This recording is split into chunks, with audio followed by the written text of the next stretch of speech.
Hi friends, இன்றைக்கி நம்ம முருங்கைக்காயை வச்சு ஒரு சூப்பரான ரெசிபி தான் பார்க்க போகிறோம்.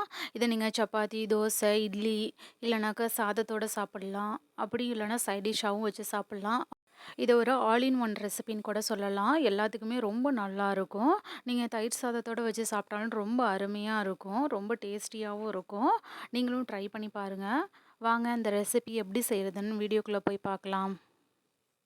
இப்போ இந்த ரெசிபி பண்ணுறதுக்கு தேவையான மசாலா ரெடி பண்ணிக்கலாம். நான் இன்றைக்கி ஒரு 2 டேபிள் ஸ்பூன் தனியாக எடுத்துக்கிறேன். 1 டேபிள் ஸ்பூன் கடலைப்பருப்பு எடுத்துக்கிறேன். ஒரு 1/2 டீஸ்பூன் கடுகு எடுத்துக்கோங்க. ஒரு 1 டீஸ்பூன் சோம்பு எடுத்துக்கோங்க. ஒரு 1 டேபிள் ஸ்பூன் கசகசா எடுத்துக்கோங்க.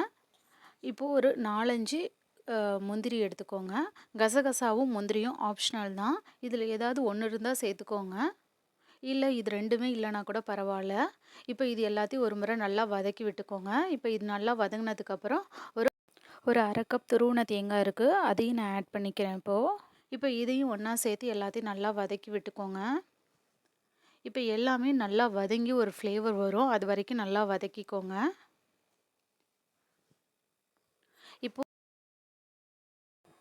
இப்போ எனக்கு எல்லாமே நல்லா வதங்கிடுச்சு. இப்போ இது ஒரு ஓரமாக எடுத்து வச்சு ஆற வச்சுட்டு நல்லா மிக்சியில் அரைச்சி எடுத்துக்கலாம்.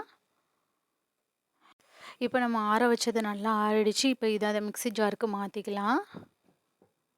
இப்போ இதோட ஒரு 1/2 டீஸ்பூன் மஞ்சள்தூள் சேர்த்துக்கோங்க. ஒரு 1/2 டீஸ்பூன் மிளகாத்தூள் சேர்த்துக்கோங்க. நான் இன்றைக்கி பச்சை மிளகாவும் யூஸ் பண்ண போகிறேன், அதனால தான் 1/2 டீஸ்பூன் மிளகாத்தூள் எடுத்திருக்கேன். இப்போ இது எல்லாத்தையும் நல்லா தண்ணி சேர்த்து அரைச்சி நல்ல ஒரு ஃபைன் பேஸ்ட்டாக எடுத்துக்கோங்க. இப்போ ஒரு பவுலில் நான் இப்போ ஒரு ஃப்ரெஷ்ஷாக முருங்கைக்காய் கட் பண்ணி எடுத்திருக்கேன். அதோட ஒரு 1 கப் வெங்காயத்தை நல்லா பொடி பொடியாக கட் பண்ணி சேர்த்துருக்கேன். ஒரு மீடியம் சைஸ் தக்காளி நல்லா கட் பண்ணி எடுத்திருக்கேன். 2 பச்சை மிளகா, கொஞ்சமாக கருவேப்பிலை. இப்போ இந்த டிஷ்ஷுக்கு தேவையான அளவு உப்பு போட்டுக்கோங்க. இப்போ நம்ம நல்லா அரைச்சி வச்சுருக்க அந்த பேஸ்ட்டை இதோட ஆட் பண்ணிக்கோங்க. இதில் ஒரு 1/2 டீஸ்பூன் கரம் மசாலா சேர்த்துக்கிறேன். இப்போ இதில் ஒரு 2 டேபிள் ஸ்பூன் தேங்காய் எண்ணெய் சேர்த்துருக்கேன். உங்கள்கிட்ட தேங்காய் எண்ணெய் இல்லைனா கூட உங்கள்கிட்ட என்ன இருக்கோ அதை யூஸ் பண்ணிக்கோங்க.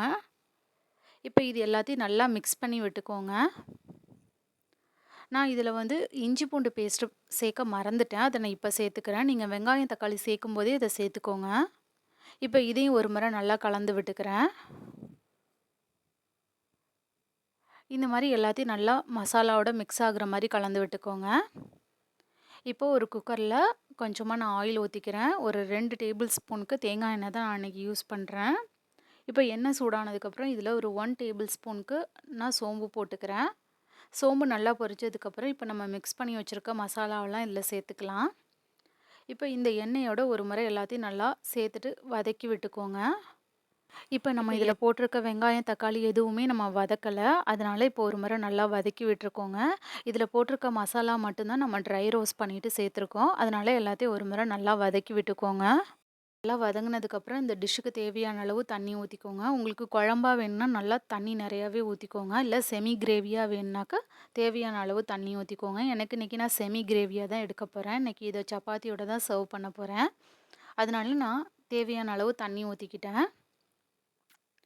இப்போது இந்த டிஷ்ஷை நல்லா என்ஹான்ஸ் பண்ணி கொடுக்குறதுக்கு, அந்த டிஷ்ஷை இன்னும் கொஞ்சம் பூஸ்டப் பண்ணுறதுக்காக நான் கொஞ்சமாக நாட்டு சர்க்கரை சேர்த்துருக்கேன். இது ஆப்ஷனல் தான், உங்களுக்கு தேவைன்னா சேர்த்துக்கோங்க. அந்த டிஷ்ஷை நல்லா என்ஹான்ஸ் பண்ணி கொடுக்கும், அதுக்காக தான் சேர்த்துருக்கேன். இப்போது இதை நான் விசில் வச்சு ஒரு விசில் விட்டு நான் இறக்க போகிறேன். உங்களுக்கு முருங்கைக்காய் சீக்கிரம் வெந்துடும், அதனால நீங்கள் ஒரு விசில் விட்டால் போதும். இப்போ நான் ஒரு விசில் விட்டு எடுத்துட்டேன். அவ்வளோதான், ஒரு சூப்பரான கிரேவி ரெடி ஆகிடுச்சு. இதை நீங்கள் ஒரு சுடு சாதத்தோடு சாப்பிட்லாம், இல்லைனா தயிர் சாதத்தோடு சாப்பிட்லாம். சப்பாத்தி, பூரி, தோசை, இட்லி எல்லாத்துக்கும் ஒரு சூப்பரான சைட் டிஷ். நீங்களும் ட்ரை பண்ணி பாருங்கள் ஃப்ரெண்ட்ஸ். ட்ரை பண்ணி பார்த்துட்டு உங்களோட கமெண்ட்ஸை சொல்லுங்கள். தேங்க்ஸ் ஃபார் வாட்சிங். DD shine recipes and tips சேனலை லைக் பண்ணுங்கள், ஷேர் பண்ணுங்கள், சப்ஸ்கிரைப் பண்ணுங்கள். உங்கள் ஃப்ரெண்ட்ஸ் அண்ட் ஃபேமிலியோட ஷேர் பண்ணுங்கள். நாளைக்கு திரும்ப ஒரு புதிய ரெசிபியோடு உங்களை மீட் பண்ணுறேன். பாய்.